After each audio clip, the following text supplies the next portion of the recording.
Terça-feira, 19 de abril de 2022, sejam bem-vindos ao programa Diálogos na TV Região. Nossa convidada de hoje, para dialogarmos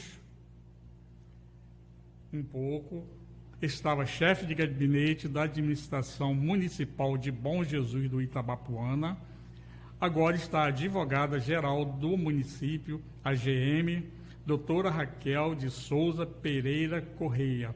Seja bem-vinda ao programa Diálogos, Raquel. Boa noite a todos, boa noite, Ebenezer. Primeiro, logicamente, agradecer o convite, a oportunidade da gente poder bater um papo, dialogar, né, sobre nossas funções lá na administração, o que muda, o que mudou e ficar aberto, né, para atender suas respostas. De repente, a gente sabe que o jornalismo escuta na rua e quer ouvir da administração muitas respostas. Óbvio que eu não tenho todas as respostas, mas estou aqui à disposição para atendê-lo no que for possível. Eu acredito que eu tenho aqui, eu acho que está dentro do seu patamar de trabalho. Doutora Raquel, você é bonjesuense? Não sou bonjesuense. Eu nasci em São Gonçalo, na verdade, sou natural de São Gonçalo, a cidade vizinha a Niterói, que foi minha última cidade. Morava lá já há algum tempo, né? E acabei vindo para Bom Jesus, porque o meu marido trabalha aqui já há algum tempo, né? Ele é concursado aqui na cidade e estamos lá e cá. Casamento de duas casas e cerca de 4 anos atrás, eu acabei vindo de forma definitiva. O trabalho me segurava em Bom Jesus, em Niterói, minha família me segurava em Niterói, a família do meu marido também, mas conseguimos cortar os laços, né? Os filhos, hoje em dia, estão demorando a sair de casa, né? Na verdade, dizem, tá com 30 anos, não saiu da casa do pai ainda. E foi... Basicamente, já tinha saído de casa, mas não tinha conseguido cortar o cordão umbilical ainda do vínculo com a família lá. Isso costuma fazer parte, né? E tem um lado bom disso, né? Tem um lado positivo. Eu acho que dentro daquela, até que a gente conversou aqui até há pouco, aqui, nos minutos antes de começar a entrevista, são os 3 pilares, né? Quarto que eu aprendi com a dona Alba, mãe do prefeito. Para mim, os nossos grandes ciclos sociais surgem, né, da escola, da igreja e da nossa família. E aí, quando você não tem, como eu não tinha, nenhum desses 3, e nem a igreja, né, ali o ciclo social da igreja muito mais forte aqui no interior do que na cidade um pouco maior, como Niterói, a gente acaba ficando com medo, né, de vir para uma cidade em que você não tem já um grupo social formado para, né, ser incluído. Então, aquela eterna busca pela inclusão, né? Nós sempre estamos buscando ser incluídos em algum grupo social, né? E acho que, enquanto eu não encontrei esse meu nicho, eu não me senti uma incluída em Bom Jesus ainda. Hoje, já me sinto incluída na cidade e já é a minha cidade do coração. Foi um exercício que você fez, né? Um novo exercício. Acho que a vida é isso, né? A gente passa, na verdade... A gente fica à busca de novas experiências, a gente fica sempre na busca de novas conquistas, novos objetivos, e acho que vir a Bom Jesus também foi uma mudança, uma decisão que eu tive que tomar, foi uma decisão muito difícil para nós mulheres, né, que eu sempre trabalhei, e essa mudança, né, também eu não gosto dessa palavra, empoderamento feminino. Eu acho que da gente procurar o lugar que é nosso, né? Que nunca deveria ter sido retirado. Então, a gente tomar posse desse nosso lugar como pessoas tão igual, né, às posições que os homens sempre ocuparam, sempre foi para mim muito difícil largar. Tem controvérsias. Tem, né? Tem largar a cachaça, né? Nossa cachaça. Raquel, fale um pouco, né, sobre os seus trabalhos profissionais até chegar em Bom Jesus. Eu me formei Eu passei praticamente toda a minha faculdade fazendo estágios em escritórios, né, dentro da advocacia privada. E, curiosamente, quando me formei, que seria efetivada no escritório que eu trabalhava, trabalhei em grandes escritórios no Rio de Janeiro, e quando estava para ser efetivada, decidi que eu ia estudar para concurso público, né? E aí, minha mãe, mas agora que você ia começar, né, a trabalhar como advogada, agora aí não vai querer mais, vai continuar estudando? E aí eu falei, é a minha opção, né? Porque eu fui até morar com minha irmã, que morava em São Paulo, e para fazer um curso lá, e passei um ano lá estudando, e aí retornei para o Rio, fui fazer a escola da magistratura, que era um grande curso preparatório aqui no Rio para concursos públicos. Não necessariamente para a magistratura, mas para todos os concursos, as carreiras jurídicas ali, a escola da magistratura sempre foi um grande curso preparatório. Básico, é muito básico. E eu acho que não foi minha segunda universidade, acho que foi minha primeira faculdade, porque depois que você faz todo o aprendizado dos 5 anos durante a faculdade, aí você tem uma visão geral do direito, uma visão sistêmica, que você já conhece todo o sistema jurídico, que você começa a conseguir aprender efetivamente. Então, acho que eu comecei a aprender o direito mesmo quando eu fiz escola da magistratura. E aí fui juíza leiga, né, durante 2 anos e meio, na época era um concurso público feito internamente dentro da escola da magistratura. Fui juíza leiga durante esses 2 anos e meio, na comarca de Caxias, depois na comarca de São Gonçalo. E quando estava para terminar esse período de 2 anos e meio, que era improrrogável, eu fui convidada para participar do governo da Prefeitura do Rio de Janeiro. Trabalhei durante o governo do Eduardo Paes, em 2009. Fiquei no gabinete de uma das secretarias, a Secretaria de Ordem Pública, por isso a minha afinidade com as questões da segurança pública. E depois da secretaria fui convidada para ir para a Guarda Municipal, assumi o cargo de consultora jurídica-chefe lá na Guarda Municipal. Fiquei lá até 2015. Em 2013 eu fui para... Não, 2015 sim. 2015 foi quando minha filha nasceu. Eu tirei licença maternidade, eu ainda era consultora jurídica da Guarda. Em 2015 saí de lá, aí fiquei um período de licença maternidade e quando eu retornei da licença, minha filha estava com cerca de 10 meses, eu fui para a Secretaria de Estado e Fazenda, trabalhar na assessoria de contratos da Subsecretaria de Tecnologia e da Informação, lá na Secretaria de Fazenda. Fiquei lá durante 1 ano e meio, e aí foi quando eu decidi devolver o cargo, entregar o cargo e vim morar em Bom Jesus. E, no caso, você exerceu o cargo de chefe de gabinete do município. Conta um pouco da história, como foi chegar. Foi legal, né? Acho que foi interessante. Acho que é interessante o público conhecer aqueles que vão assistir, que estão assistindo e que irão nos assistir, conhecer um pouco de como chegou, porque as pessoas criam na cabeça, né, um som de coisas, né? As fantasias, veio por causa disso, aconteceu isso, às vezes não tem nada a ver com aquilo que está sendo falado. Né? É engraçado porque geralmente o cargo comissionado, os cargos de livre nomeação e exoneração, eles nunca foram bem vistos, né? Eles são sempre, mas aí o chefe do executivo, né? O chefe, ele indica quem ele quiser, então ele vai indicar só os apadrinhados dele, né? E aconteceu completamente diferente. Eu acho que essa mudança que a gente vem tendo na política durante, assim, há cerca de 4, 5 anos para cá, de uma busca pela meritocracia, pela busca de pessoas efetivamente competentes, que possam fazer, que saibam do que está se tratando tecnicamente, né?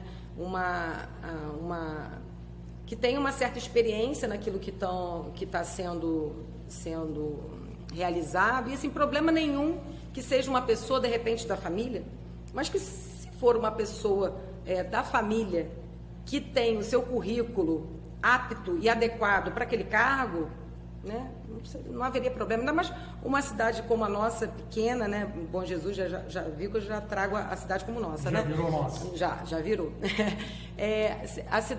Numa cidade pequena, é inevitável que um primo esteja trabalhando na administração, que um tio, um parente. Aqui até os próprios concursados tem muito isso. Às vezes o marido e a esposa trabalham, são concursados, os dois trabalham na prefeitura ou trabalham enfim, nos diversos setores.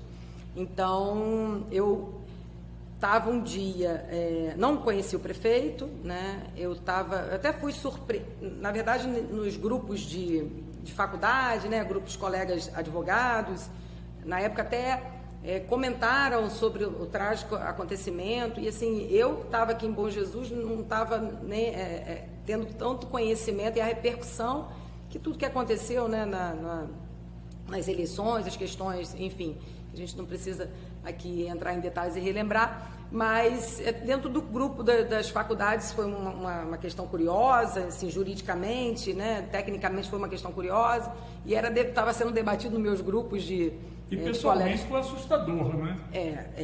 Eu, assim, enfim, os comentários, e depois a gente fica, né, até como às vezes as pessoas se alimentam de tanta, né, negatividade, tanta, enfim, mas um sensacionalismo, eu acho que desmedido.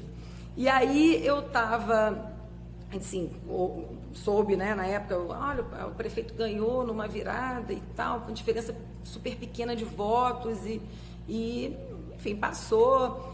E aí eu não gosto de academia, mas para sair daquela questão de casa e tal, estava na academia e estava naquela questão do retorno às aulas, volta ou não volta, segunda onda do Covid, alguns pais fazendo muita pressão pelo retorno, outros pais não querendo o retorno, manutenção do híbrido, e estava aquelas discussões. Eu tenho 2 crianças, uma ainda tinha 1 ano, não estava na idade escolar ainda, e a mais velha sim, e ia entrar na alfabetização, né? Então aquela preocupação de mãe, a filha entrando na alfabetização, como que vai ser esse ensino remoto, esse híbrido, e estava na academia e liguei para a escola para saber alguma coisa e falar, não, mas olha, mas isso tem um grupo de pais que vai se reunir hoje com o prefeito, parece que eles vão lá levar uma reivindicação e coisa e tal. Eu falei assim, mas quem é esse grupo? Uma associação, ela falou lá, eu não me lembro agora.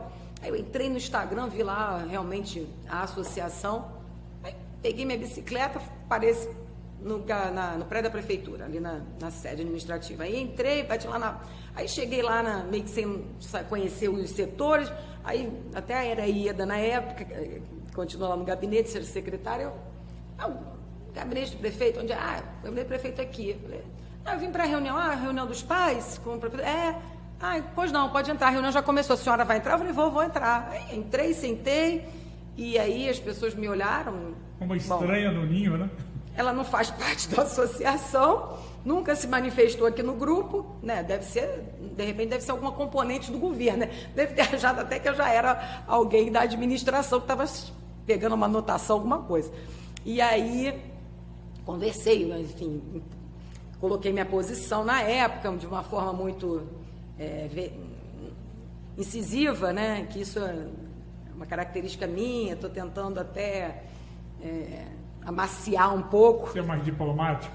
Mais diplomática, acho que essa é a palavra. E saímos de lá, o pessoal da associação me olhou e tal, fui para casa. Aí eu até comentei com meu marido, eu falei assim, você sabe que eu conheci o prefeito hoje, estava tendo uma reunião, fui lá, falei um monte, saí, briguei com o prefeito. Eu falei, o que você foi fazer? Ela falou assim, não sei, me falaram que tinha uma reunião da associação, fui lá. Aí cheguei lá, a moça falou que eu podia entrar, eu entrei. E aí depois eu tive lá, fui convidado pelo vice-prefeito, pelo Otávio, para fazer parte do governo, e falou, olha, tem uma vaga aqui, que a gente acha que é seu perfil e tal, por que você não dá um pulo aqui? Ele conhece meu marido, né? Já me conhecia, não profissionalmente, né? E aí, o vice-prefeito estava lá dentro, enfim, num outro compromisso, aí o próprio prefeito veio me entrevistar, e ele, pois não, tal, você quer a Raquel? Não, trouxe meu currículo aqui, você dá uma olhadinha? Tá, que ótimo. Começou a perguntar, ele me olhou, eu senti que ele estava um pouco constrangido. Eu falei, não, porque a gente se conheceu aquele dia. Você lembra daquela reunião de pais? Eu tive aqui. Mas olha, aquilo lá foi outra questão. Aquilo lá era a pessoa vai para uma entrevista de emprego, já tendo que justificar que não tinha se dado, que da última vez já não começamos com o pé direito. Eu falei, olha, mas aquilo lá eu estava reivindicando uma questão pessoal, mas isso não tem nada a ver, coisa e tal. Não, tá tudo bem. Aí batemos um papo, conversamos. E no dia seguinte comecei como chefe de gabinete da prefeitura.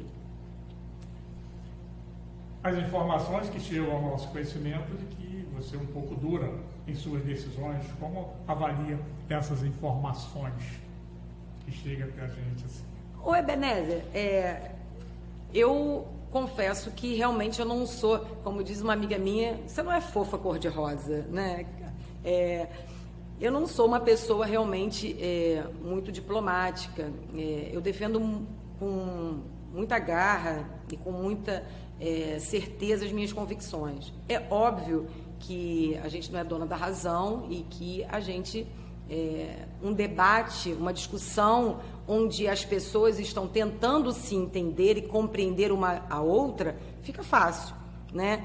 De você manter a diplomacia. Agora, quando as pessoas que estão conversando não querem se compreender, o diálogo fica é inevitável algum tipo de embate, porque eu vou sair sustentando que esse copo está meio cheio e você vai continuar sustentando que o copo está meio vazio. E se eu não quiser entender e ir ao seu olhar e você ir ao meu olhar, realmente eu não vou deixar que a minha opinião não seja prevaleça se eu não entender que efetivamente é a melhor saída. E tecnicamente eu me sinto preparada para tomar determinadas decisões e mantê-las. Então, se dentro de uma discussão técnica eu não conseguir ser convencida tecnicamente de que aquela resposta, aquela decisão, aquela opinião não é a melhor, realmente eu acho que eu sou uma pessoa, como dizem por aí, difícil. Mas, ao mesmo tempo, a gente tem que também ter um olhar, né? E essa palavra, às vezes, está bem na moda, né? A questão da empatia, né?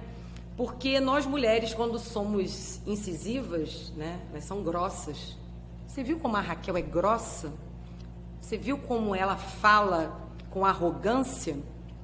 Agora, quando um homem fala firme e forte e decidido, ele não é isso. Ele é simplesmente, você viu? Ele tem pulso. Você viu como fulano tem pulso? Ele decide, ele vai lá e faz. E nós, mulheres, não. Se a gente tiver a mesma postura, nós somos taxadas. E eu acho que a gente tem um pouco disso. E aí não é uma crítica, então o olhar de todos está errado. Não, nós temos, né, o famoso machismo estrutural, nós temos incutido na sociedade ainda essa visão de que realmente, de repente, eles entraram no gabinete achando que iam encontrar uma chefe de gabinete que é só sorrisos, que é só respostas positivas, que é só concordância, e se depararam com uma pessoa que está ali para defender o certo, a legalidade, a sua posição, as suas ideias, e acho que isso gerou, de repente, essa fama. Isso não, a gente vai derrubar essa fama, hein, Ebenezer? A gente vai derrubar essa fama. Publicamente vamos começar hoje? Acho que sim. Espero que sim, né? Acho que a tentativa é essa. Na verdade, a gente trazer as informações e quem não me conhece poder conhecer um pouco. Porque, na realidade, a comunicação é uma das coisas mais importantes, né? Da nossa vida. Às vezes, os problemas que nós enfrentamos por comunicar mal, comunicar errado, a forma, a palavra. Esse aqui tem sido uma escola para mim. Eu trabalho com a parte jornalística, mas não de comunicação verbalizada.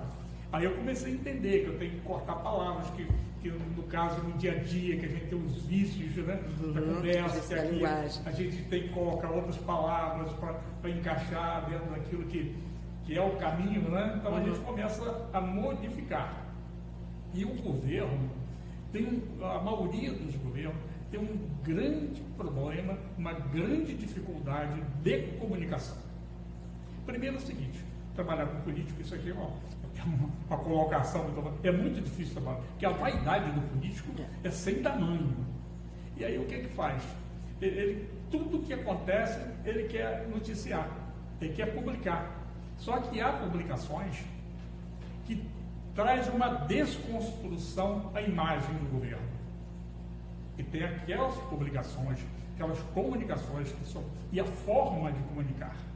E o político quer volume, Uhum. Então, a parte de comunicação do governo tem que produzir material, e publicar lá no site, e aí termina realmente não construindo. Isso é uma visão que tem. Uhum. Eu gosto muito daquela comunicação que a gente vai mais direto ao ponto. Uhum.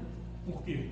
Porque a gente hoje não tem tempo para ficar lendo, ouvindo. Às vezes manda áudio, às vezes tem companheiro de trabalho mesmo, que manda áudio de 3, 4 minutos, eu começo a ouvir, eu não consigo ouvir o restante. E ali mesmo, às vezes eu já paro, deixa esse troço para lá, não vou ouvir, porque a gente não tem paciência para poder. Então, a comunicação do governo. E dentro disso, eu não preciso responder, mas eu vou fazer uma colocação que a gente ouve na rua e que a gente muitas vezes vê acontecer. A gente presencia, né? Hoje, várias secretarias do município, a própria Secretaria de Educação, tem setores lá que é extremamente deficiente. Coisas assim, né, que não posso nem falar aqui agora. Então, a própria assistência social, o meio ambiente, a agricultura, né, a deficiência que tem é uma coisa assim enorme. A Secretaria de Obras, claro que é uma coisa que eu entendo que o prefeito é o cara que tem que tomar decisões nesses momentos. A Secretaria de Saúde tem pontos bons, mas tem outros também, como faz parte em todos os setores, que às vezes tem que atender a parte política de alguns setores, né? E a gente vê essa carência muito grande dentro do governo e coisas acontecendo, problema de Câmara, vereadores com o prefeito. Então, esse relacionamento, o gestor, ele tem que ser muito firme. Aí é o posicionamento que às vezes falta no gestor para tomar determinadas decisões, para mostrar a presença dele como líder. Porque ser líder não é fácil. Ser líder não é fácil. Outro dia, tem o professor Jefferson, que é reitor do IFE, ele esteve aqui, ele está falando sobre a questão, tem que reunir as pessoas, tem que tomar decisões. Mas falar é fácil. Ser líder é difícil. Muita gente fala, você chega nas redes sociais aqui, tem gente que fala aqui como se fosse um líder. Mas eu não enxergo meio centímetro à frente da vista dele para saber o que é um líder. E como você vê hoje, todas essas secretarias, você que tinha um olhar bem dinâmico, né? Você estava ali perto, você estava dentro, mas ao mesmo tempo tinha uma panorâmica disso. O que você avalia sobre o que eu falei? Então, Benezia, eu concordo com assim, quase todas as suas colocações.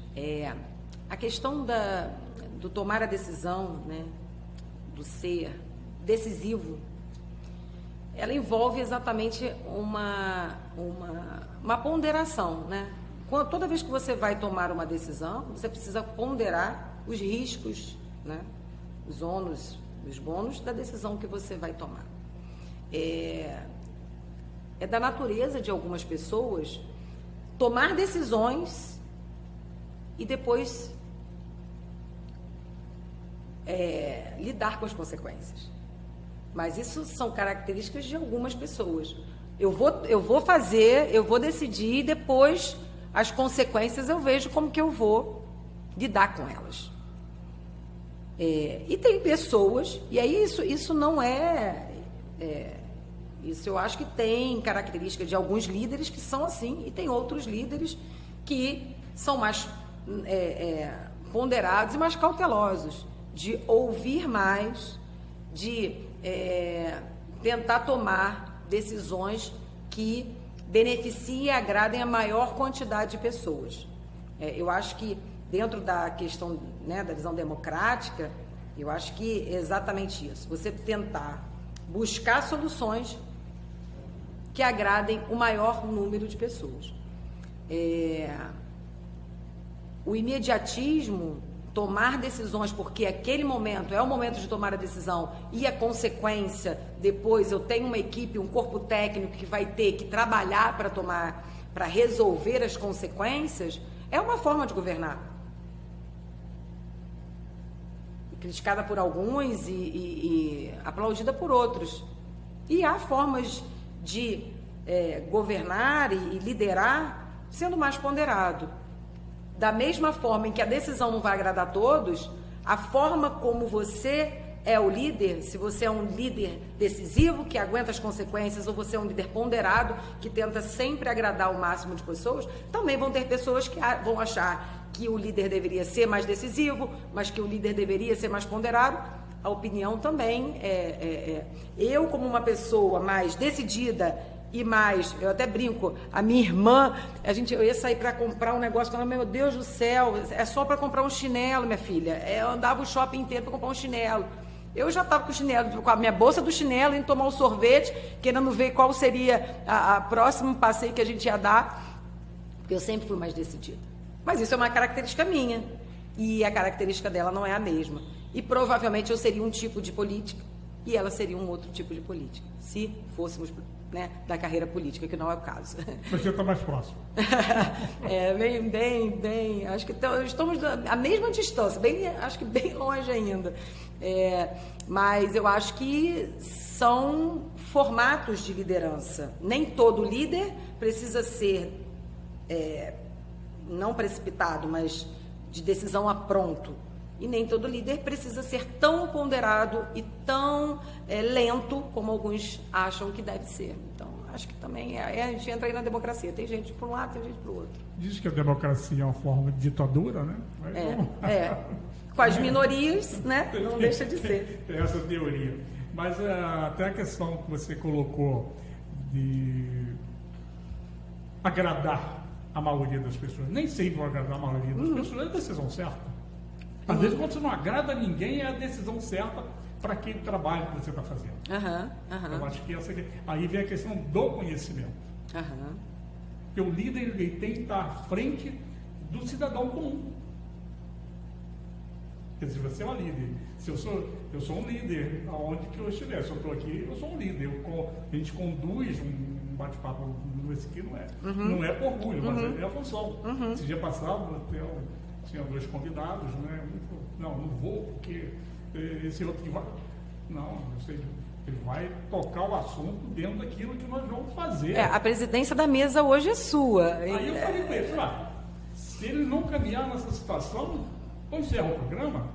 Quem manda lá sou eu, quem vai mandar lá? Se eu mandar lá, onde que eu vou mandar? Então, quer dizer, eu acho que a liderança, quando a pessoa exerce, e no caso da questão política, e as pessoas hoje têm muito medo das redes sociais. Se pelam de medo. Mas eu acho que aquele que toma decisão com conhecimento, porque às vezes é o seguinte, você não precisa nem esperar a pessoa terminar de falar. Desde com 3, 4 palavras, você já sabe a conclusão do assunto. Você sabe se aquilo é positivo, se é negativo, você já pode tomar, às vezes, uma decisão. Então, quer dizer, mais ou menos, dentro que você fez a colocação, acho muito interessante, no meu entendimento. Reposição salarial. Está demorando pra caramba, né? Agora que votaram, né? Principalmente para os funcionários, e ficou ainda a questão dos professores, mas demorou tanto. Por que demorou tanto assim? Aí a gente vai tocar num ponto interessante. Demorou porque a gente estava tentando o melhor e maior índice possível dentro dos recursos escassos. Então, quando foi elaborada a Lei Orçamentária Anual, no ano passado, eu faço parte do grupo de trabalho, junto com a Secretária de Finanças e a funcionária da Contabilidade, a Marília Selfitelli, nós fazemos parte desse grupo de trabalho.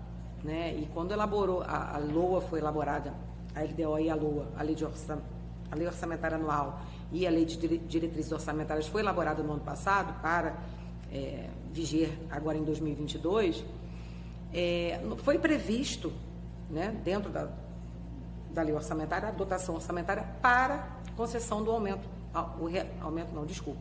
o reajuste ou revisão geral anual aos servidores.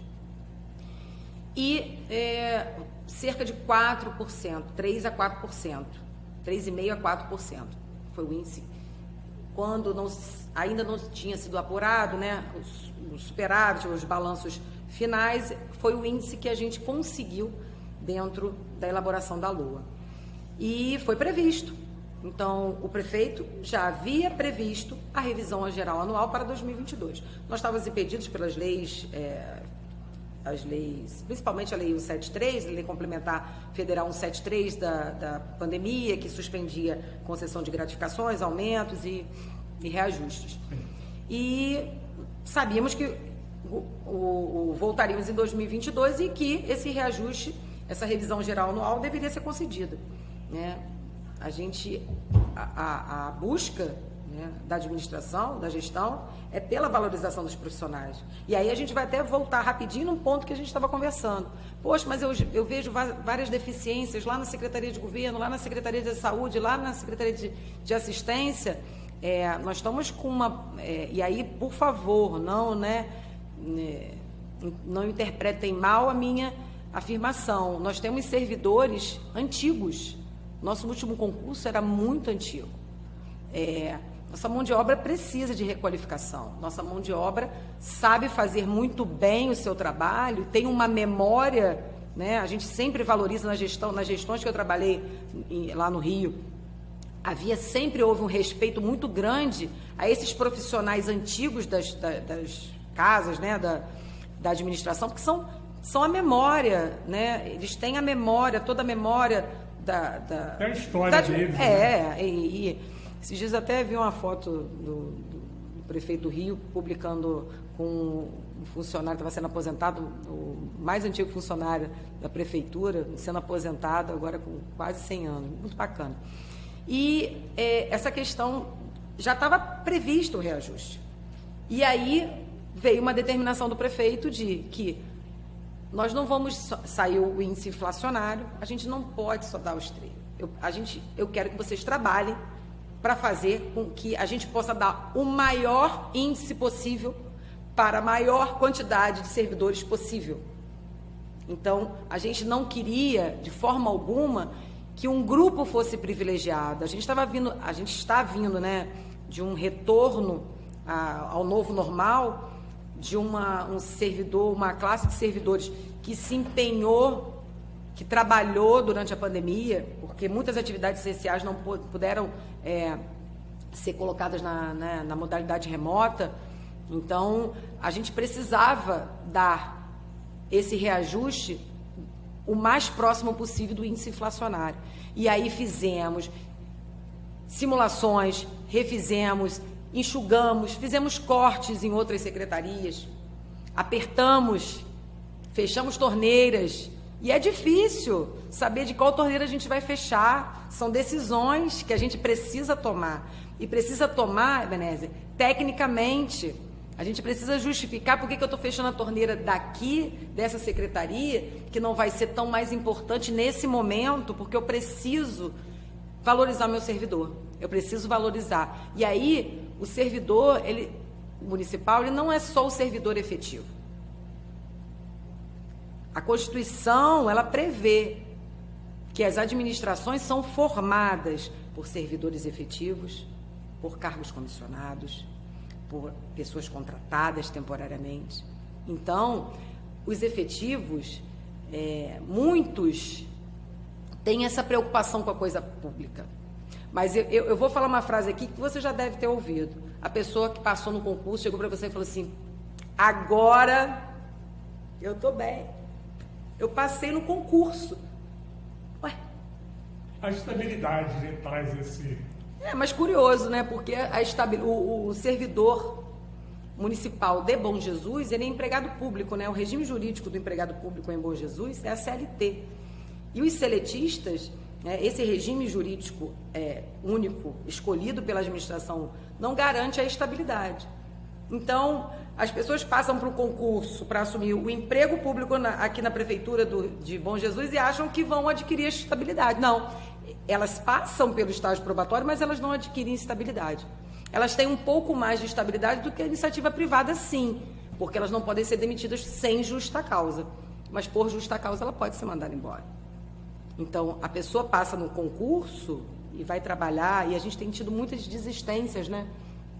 Porque as pessoas vêm, ficam um tempo, e às vezes não querem, passam para outros lugares que remuneram um pouco melhor. O salário vê que não compensa, muda de ideia, né? Muda de ideia. E a pessoa, a gente tem falado muito isso até quando a gente vai fazer as posses, né? Vai recepcionar os novos contratados, né? Empregados públicos, que a gente conta com essa energia, a gente conta com essa força nova, a gente conta com a disposição dessas pessoas que estão vindo e também dos que já fazem parte do quadro, que querem fazer a diferença. Nós somos servidores, todos nós, eu inclusive.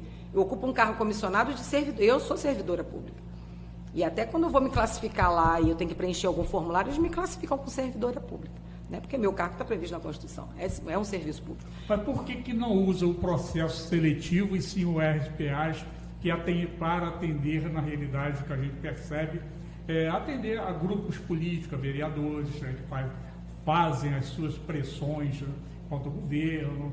Existe um relacionamento, né, meio complexo, né, entre o gestor prefeito e Câmara de Vereadores. Né? Existe um processo ali bastante complicado, né? O Ebenezer, eu não acho, e assim, pelo menos a minha percepção, os poderes eles são autônomos, independentes, mas eles coexistem. Então, a Prefeitura de Bom Jesus, na verdade, o Poder Executivo, ele precisa do Poder Legislativo, assim como o Poder Legislativo precisa do Poder Executivo, para que seja prestado o melhor serviço público, para que sejam elaboradas melhores leis, para que seja prestado à população que ela merece. Essa relação, muitas das vezes, né, não é tão amistosa como se esperaria, mas se são poderes independentes, se estão buscando a mesma coisa, não é para dar a mão e seguir juntos, se o objetivo final é único.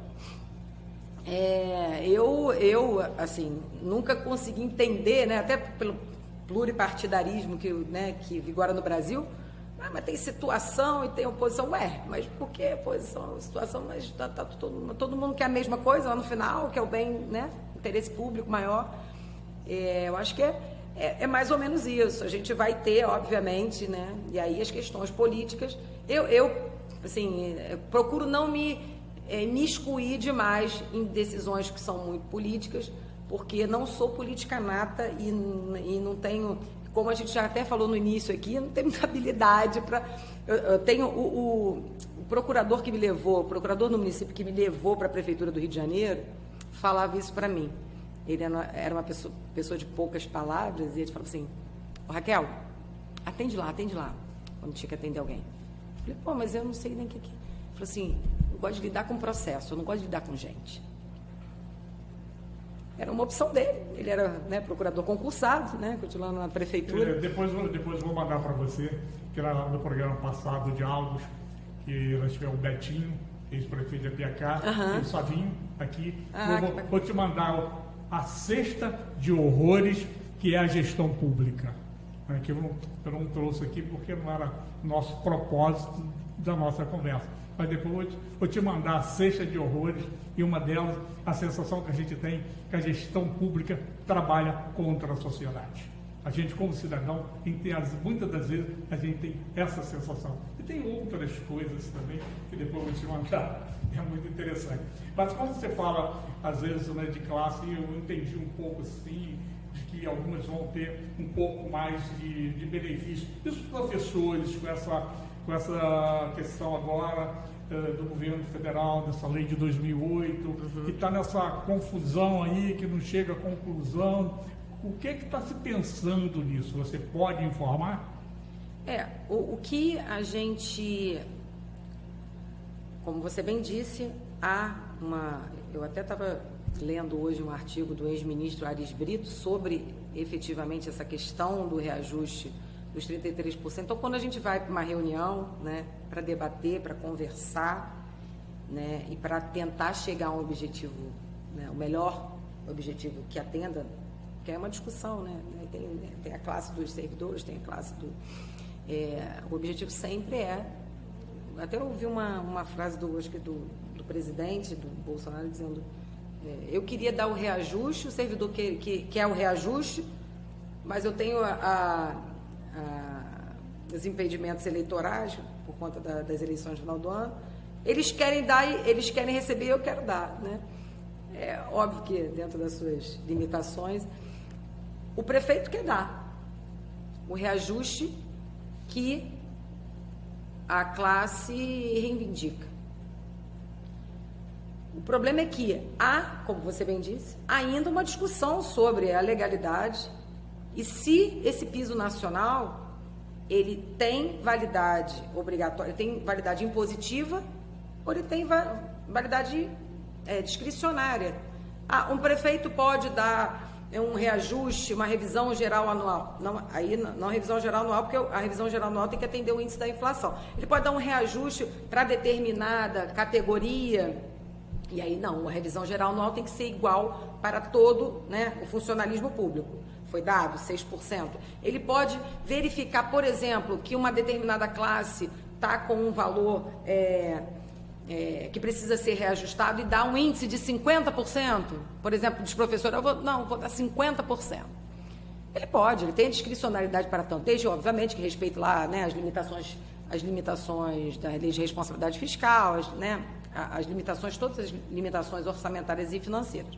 Agora, ele é obrigada, porque a gente está sendo tratado dessa forma.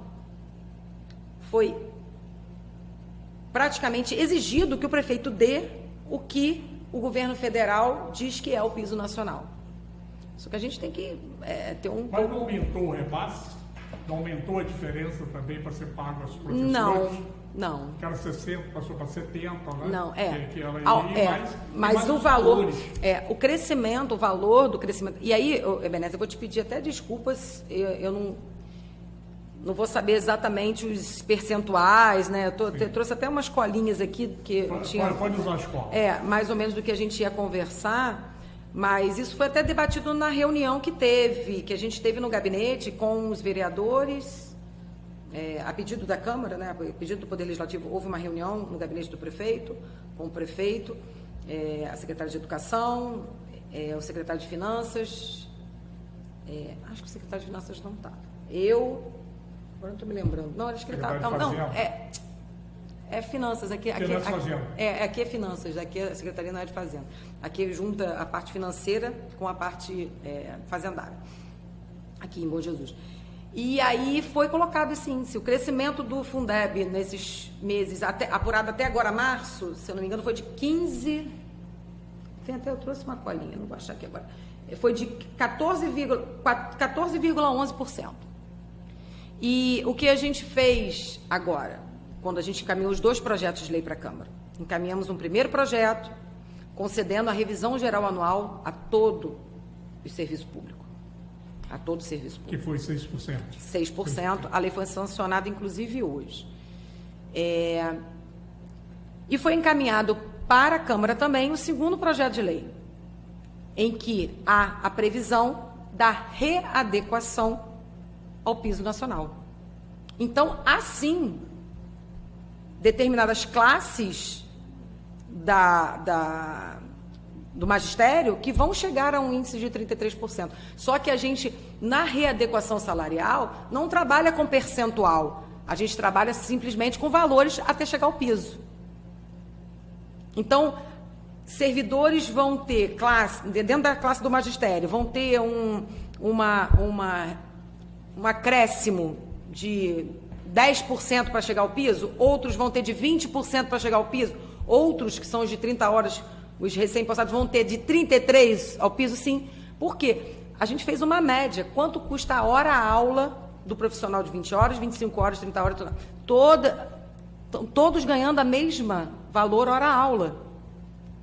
Todos precisam ganhar a mesma hora-aula. A hora de 30 horas não pode ser mais cara do que de 25 horas. São todos professores. Então, a hora-aula foi equiparada. E alguns vão receber um valor que vai corresponder a um índice de 33, o outro vai receber um valor que vai corresponder a um índice de 20, mas não está sendo dado um reajuste no valor. Está sendo dado um reajuste em valores diferentes para dentro da mesma classe, do magistério? Não é isso. O reajuste foi dado, a revisão geral anual foi dada, que é de 6%. O que vai ser feito agora, tanto que o projeto de lei é de readequação ao piso nacional. Se para uns eu preciso dar um percentual de 10%, 15% para atingir o piso, eu não estou falando de aplicação de reajuste, eu estou falando de readequação ao piso nacional. Sim. E, no caso, isso é muito interessante esse posicionamento.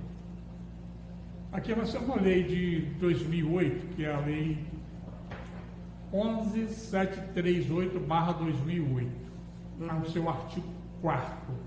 A União deverá complementar da forma e no limite do disposto no inciso 6º do caput do artigo 60 do ato das disposições constitucionais transitórias. Eu sou meio confuso para esse sócio de jurídico, né? Trata do artigo 3º dessa lei, nos casos em que o ente federativo, a partir da consideração dos recursos constitucionalmente vinculados à educação, não tenha disponibilidade orçamentária para cumprir o valor fixado. No caso do artigo 1º, o ente federativo deverá justificar sua necessidade e incapacidade enviando ao Ministério da Educação solicitação fundamentada, acompanhada de planilha de custos, comprovando a necessidade da complementação de que trata o caput desse artigo. A União será responsável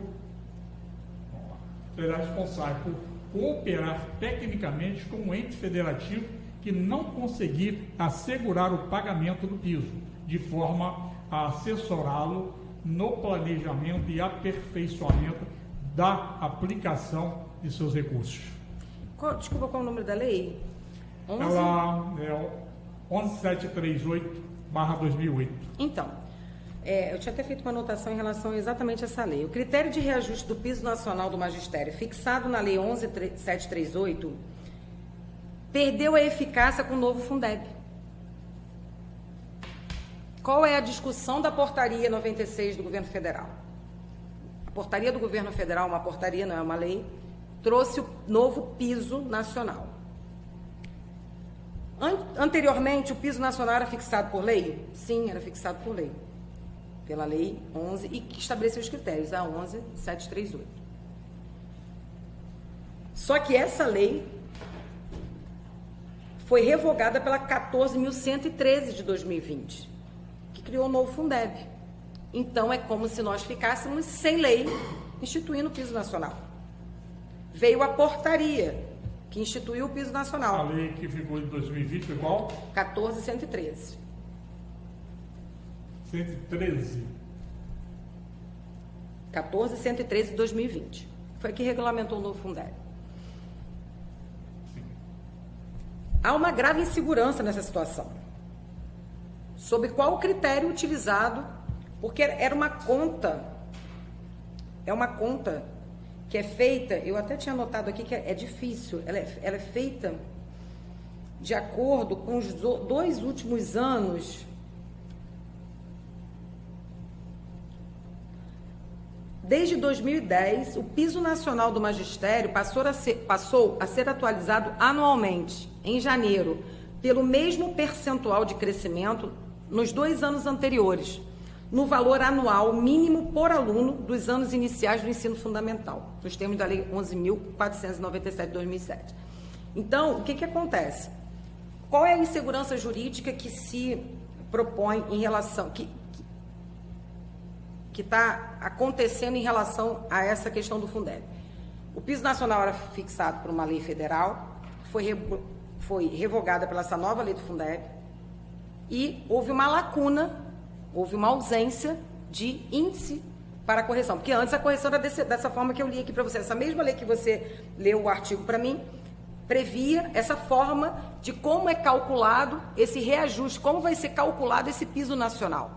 Tá? E bem interessante a gente ver um detalhe. O reajuste do piso nessa conta, nesse formato que a gente estava, né, o valor dos últimos 2 anos anteriores, uma média dos últimos 2 anos, o crescimento dos últimos 2 anos é o adotado. O crescimento, você fala, é do repasse do Fundeb para a prefeitura. Isso, aí tem o cálculo do valor por aluno, tem uma... Porque eu não sou especialista... Ano passado teve um crescimento igual. Eu não tenho... Porque a previsão era 14 milhões e para Bom Jesus chegou a 22 milhões. Mas o repasse não está acompanhando esse crescimento. Tá? O repasse do Fundeb não acompanhou esse crescimento. Mas mesmo com essa diferença que a previsão é de 14 e pouco para 22, isso aí não é uma diferença Olha, aí tem mais 14% de aumento esse ano até o presente momento? Proporcional ao ano passado? Eu confesso que eu não sei te responder não, isso. Eu confesso que eu não sei te responder essa pergunta.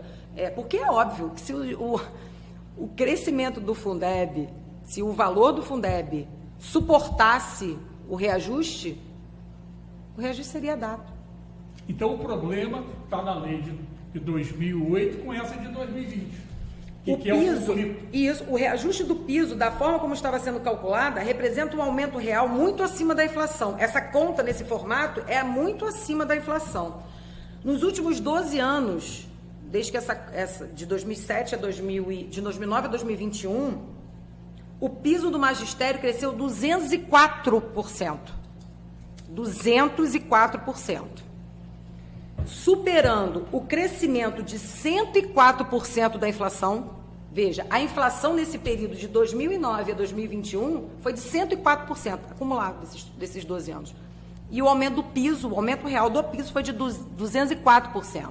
Observando os 33% ou sem os 33%? Observando os 33%. E 143% foi o crescimento do fundo. O recurso que serve para o financiamento dos níveis da educação básica. Então, nesse 12 anos, o crescimento da inflação foi 104%, o crescimento do piso do magistério 204% e o crescimento do fundo 143%. Você vê que até o crescimento do fundo está acima da inflação, né? Esse mesmo cenário, crescimento acima da inflação, aconteceu com o salário mínimo, que subiu, acho que 133% nesse mesmo período, desses 12 anos. Então, assim, essa parte, Ebenezer, eu sou aquela que, para fazer uma conta, graças a Deus, hoje a gente tem calculadora. Mas esses números me causaram muita... eu fiquei bem impressionada. E aí, quando a gente foi para os debates, né, para as reuniões, para debater com a própria Câmara, né, com o Poder Legislativo, com o sindicato, né, com a classe, a gente vê que há uma incompatibilidade. Como é que eu tenho que fazer uma reposição para atender, né, a inflação sobe 104? Qual o artigo que revogou, no caso aqui, no artigo dessa lei 14.113? No caso, revogou essa de 2008. Não tem um artigo de cor aqui, mas eu posso te passar, a gente pode depois, né, alguma dúvida que ficar. Eu não tenho, porque ela é a nova lei do Fundeb. Ela provavelmente revogou, deve ter um artigo em que ela revoga integralmente a lei anterior. Mas eu não sei de cabeça... Esse artigo para a gente confrontar. Mas ela revogou integralmente, ela não revogou a sua parte. Só que a gente não tem aqui nesse momento, mas tudo bem. Eu não tenho, efetivamente, eu realmente não tenho. Mas depois você me envia. Lógico. Eu vou até... uma forma de publicar. Sem problemas. Mas isso aí. Então, o posicionamento, no caso que você acompanhou aqui esse trabalho, né? Eu fiz a pergunta porque você, como chefe de gabinete, estava ali dentro desse conflito aqui, né? Você acompanhou esse conflito. Mas vamos ver depois, porque, segundo a informação, não há revogação dessa lei. Mas vamos ver o que não consta, acesso ao site do governo, não consta como revogado. Esses artigos, especificamente, estão revogados, né? A lei do novo Fundeb fez a revogação. Por isso, a discussão da constitucionalidade, o Ebenezer, é da portaria 96. Porque se existia uma lei que determinava o cálculo do piso nacional, veio outra, a do novo Fundeb, que modificou esse formato de cálculo. E para suprir essa ausência, o que foi feito? A portaria. Mas de qualquer forma, alguns municípios não têm como cumprir. Porque o que está sendo discutido efetivamente é a obrigatoriedade do atendimento dessa lei, né, desse piso, dessa portaria. E o município de Bom Jesus, por determinação do prefeito, por escolha administrativa do prefeito, vai conceder, vai atender. Nós não teremos nenhum servidor da classe do magistério em Bom Jesus do Itabapoana recebendo menos do que o piso nacional, estipulado na portaria, que está com a condicionalidade questionada, mas como nós temos a autonomia para dar, se pudermos, não é se quisermos, se pudermos, porque mesmo dando esse reajuste, fazendo essa readequação, vai sair recurso próprio para cobrir, porque o dinheiro do Fundeb sozinho não paga essa revisão. Pelo menos não vão sair aqui totalmente 100% informados, mas temos aqui nesse bate-papo aqui, nós temos essas informações que acho que até o presente momento não foi muito discutido essa questão dessas leis, ou se foi, talvez ela não tenha sido muito clara. Mas você sabe o que é bacana, Ebenezer? Quando o projeto de lei seguiu para a Câmara, e aí por desconhecimento de muitas pessoas que eram para ter conhecimento, tá? Porque estão discutindo o tema, estão indo como proprietários da representação, da titularidade, estão indo para discutir como, né, os detentores. O que foi sendo... toda essa discussão veio a partir de uma reivindicação por conta da publicação dessa portaria do novo piso nacional, né? A questão do reajuste a gente já estava desde o ano passado, desde que a LOA foi feita, já dentro dos planos, né, da gestão municipal de conceder o reajuste, né? O que ficou sendo discutido foi efetivamente a questão do índice. Então, o que acontece? Eu vou te dar um exemplo assim, bem emblemático. A lei do plano de carreira, ela tem um anexo. Ela tem um anexo, onde consta uma tabela com os salários.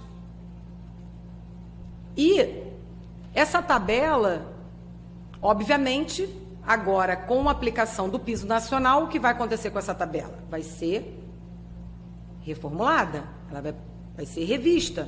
Então, vamos aqui exemplificar, não sei se não são esses valores, por favor. Uma classe que ganhava 2 vai passar a ganhar 2.400, né? E aí o que acontece? Eu preciso republicar essa tabela. A partir do momento que eu vou republicar essa tabela, eu vou alterar o anexo único de uma lei. O senhor concorda? Um anexo faz parte da lei. Se eu altero a tabela, eu estou alterando um anexo da lei. E aí a gente chegou ao absurdo de ser criticado porque o prefeito está querendo mexer no plano de carreira da classe do magistério. Não, gente. A gente está aplicando o reajuste. E se o reajuste vai ser aplicado, aquela tabela que lá de 2016, eu não me lembro de quando, está desatualizada. E ela vai ser republicada com os novos valores. E que se são novos valores, você está fazendo uma alteração nos valores anteriores. Se você está fazendo uma alteração nos valores anteriores, você está revogando ou derrogando, né? Porque derrogação é quando você parcialmente elimina e a revogação quando é integral. Então, você está derrogando parte do plano de carreira. Nós já batemos um papo aqui, vamos esperar agora o que nós trouxemos esse assunto, né? Tivemos essa oportunidade de você estar aqui. Claro que não vai agradar a todos, tem controvérsia, isso faz parte da parte jurídica, interpretações, e todos terão aqui a oportunidade de buscar a parte jurídica para poder combater determinadas situações. Óbvio. Né? Isso aí faz parte da situação. E aí é a questão um pouco do medir, né? Tem que medir o conhecimento e mostrar para a sociedade. É só para deixar claro que o prefeito não pretende, né, e a gestão, na verdade o prefeito não, a gestão municipal não pretende alterar e mexer no plano de carreira do magistério. Só para deixar registrado que em nenhum momento isso faz parte de um plano secreto para alterar e mexer no plano de carreira. Porque é isso que está vivendo neste ambiente. Né? Porque justamente o que eu estava falando da cesta de horrores, que depois eu vou mandar para você, que as pessoas terminam não confiando no seu gestor, não confiam nos seus vereadores, pelas questões que envolvem, né? Que envolvem.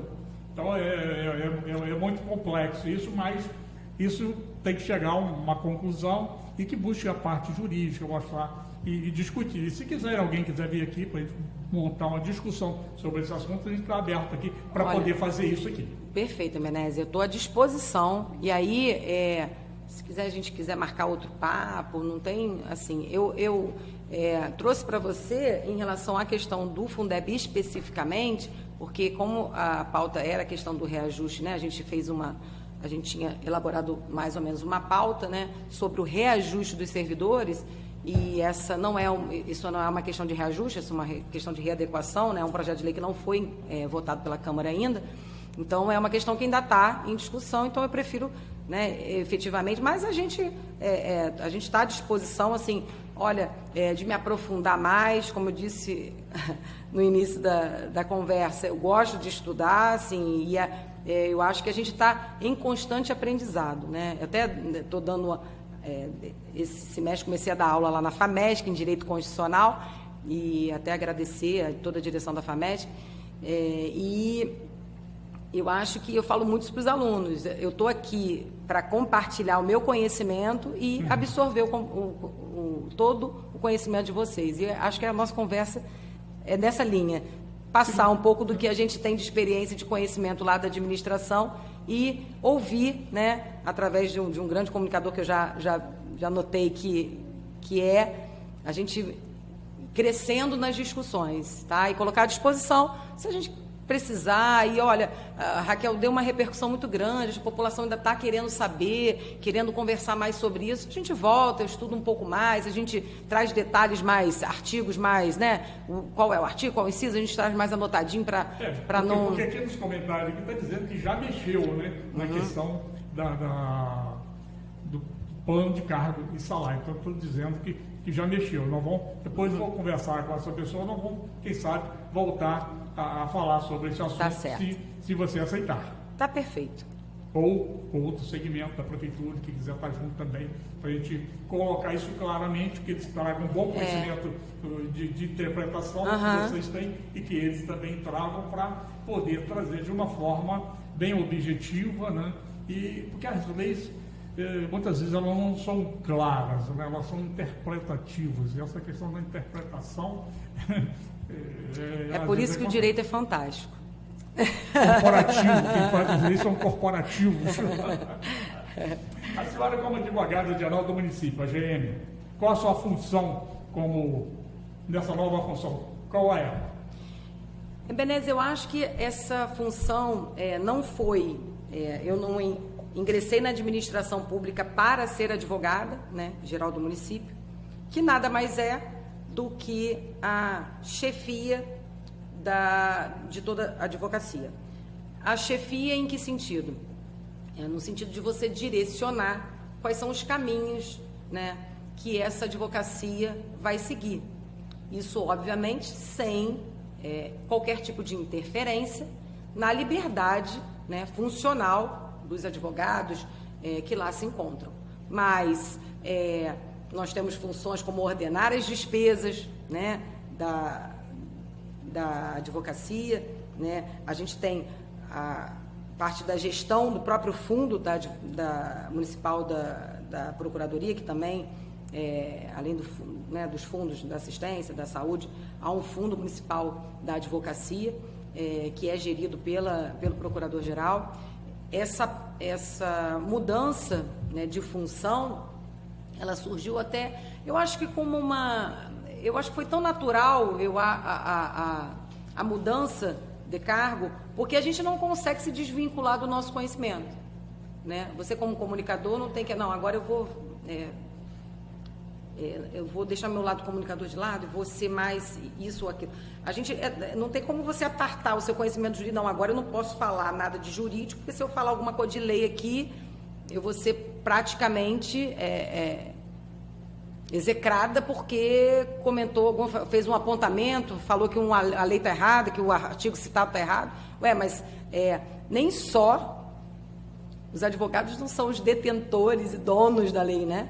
O administrador público ele tem que cumprir a lei o tempo todo. Então, ele tem que ser um conhecedor da lei. Então, qualquer secretário tem que saber, né, que lei ele está cumprindo, que lei ele está descumprindo, porque, diferente da iniciativa privada, né, na iniciativa privada você pode fazer tudo que não é proibido por lei. Tudo que não for proibido por lei você pode fazer. Está liberado. Agora, a administração pública só pode fazer o que a lei autoriza. Então, existe essa pequena e quase gigantesca, uma brincadeira, gigantesca diferença.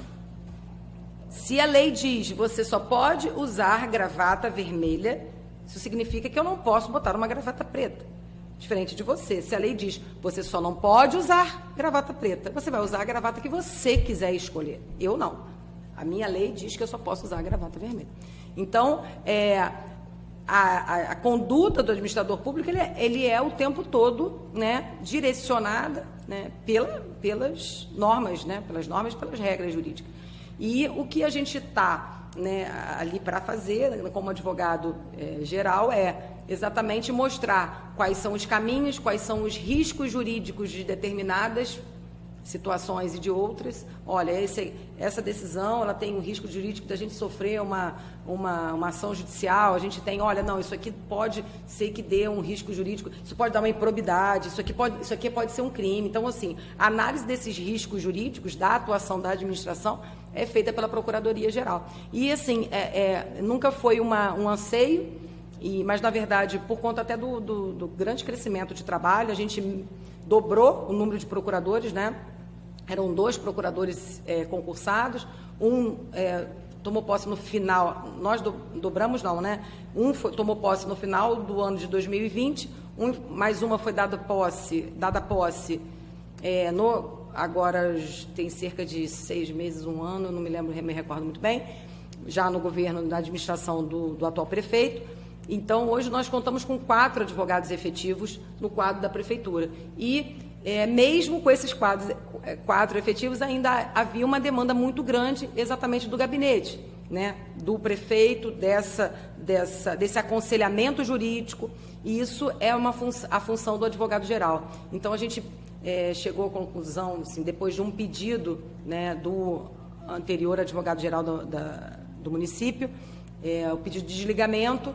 E aí houve a opção de eu assumir o cargo. Na verdade, ainda estou acumulando, né, porque o prefeito ainda está em processo de escolha, né, seu novo chefe de gabinete, ou nova chefe de gabinete, que a gente está lá pronto para recebê-lo de braço. Eu estou ansiosa para que chegue logo essa nova chefe de gabinete, para poder aliviar um pouquinho, me liberar um pouquinho mais para a Procuradoria, porque eu tenho grandes e busco, sim, tem muitos projetos para a advocacia.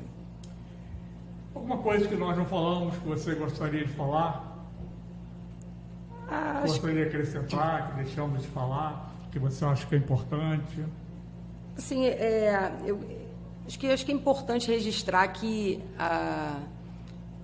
as pessoas que estão ali, que fazem parte do meu ciclo mais próximo, né, da sede ali da prefeitura, nós fazemos isso com muito empenho. Eu até brinco, eu sou que não abro a prefeitura porque eu tenho que deixar as crianças, esperar, né, a funcionária chegar para poder sair e tal, mas sou que fecho quase todos os dias a prefeitura.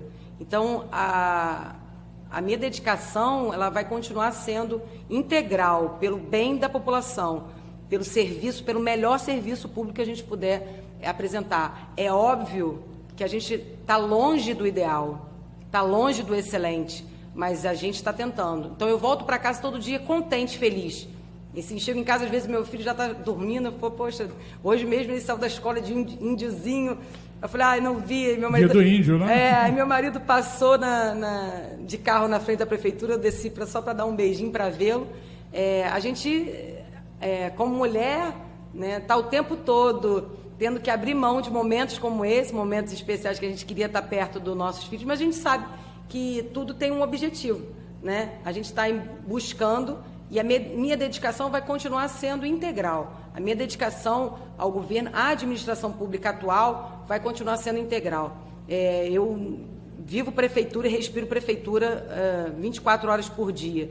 E nada vai tirar isso das minhas certezas de que eu estou no lugar certo, fazendo o que eu gosto, fazendo o que eu sei fazer, e tenho certeza que se a população na ponta não consegue ver os benefícios e os resultados do meu trabalho, a longo prazo eles vão ver na ponta alguma sombra e fumaça desse trabalho que foi feito, está sendo feito arduamente lá dentro da prefeitura.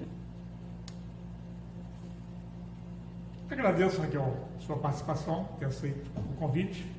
Seja sempre bem-vinda, muito obrigado, e vamos estudar essa possibilidade, quem sabe, de poder ter um novo encontro. A gente poderia marcar e vamos ver quem seria essas pessoas para estarem presentes, porque alguns deles não concordam com essas informações suas, né? E, na realidade, a gente vem buscando fazer um programa um pouco diferente, meio fora da caixa, né? Que os outros fazem, né? Porque eu gosto muito do processo político. Eu gosto muito dessa engenharia da política, né?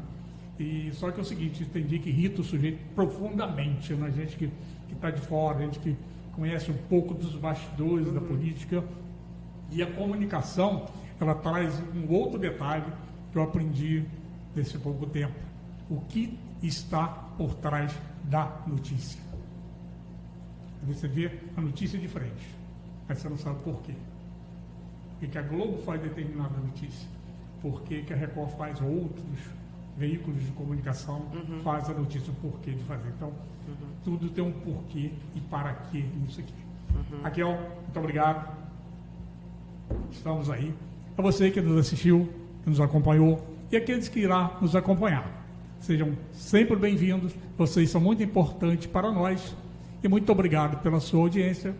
E até amanhã cedo, 8 horas da manhã, começamos o primeiro programa jornalístico aqui, de 8 às 9 da manhã, Manhã Regional.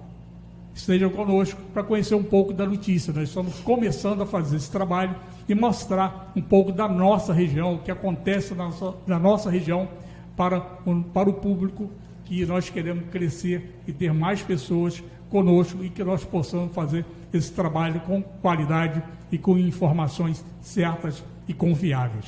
Muito obrigado, uma boa noite a todos. Primótica, ótica especializada, atendimento diferenciado, profissionais treinados para lhe atender super bem. Pegou a visão? Só na Primótica você encontra exame de vista todos os dias, médico de sua preferência. Aceitamos todos os cartões de crédito. 3831-3650, celular e WhatsApp 98831-3650. Visite nossa página no Facebook ou Instagram. Na compra de Varilux Crisal ou Transition, você ganha outro par de lentes Varilux e descontos especiais na linha de óculos solar. Venha para a Primótica você também. Conheça nossa loja, experimente e surpreenda-se com Primótica. Venha para a Primótica no centro em Bom Jesus do Itabapuana. Vem para o Canal das Grifes. Preço e qualidade é aqui. Tênis, camisas regata, calça jeans, bonés, camisa social, camisa florida, bermuda jeans e bermudas Mauricinho. Canal das Grifes. Sigam a nossa loja no Instagram, @Canal das Grifes. WhatsApp 22 998 12 38 31. Canal das Grifes. Já imaginou assistir os melhores canais por apenas R$ 35,00 mensais? Com acesso TV a cabo via internet, você terá acesso a diversos canais como Sport TV, ESPN, Premiere, Discover, UFC, Fox, HBO, Cinemax, Telecine e muito mais. Com acesso TV a cabo via internet. Faça contato agora mesmo e peça já o seu pacote. WhatsApp 22 998 0819. Falar com André Matos.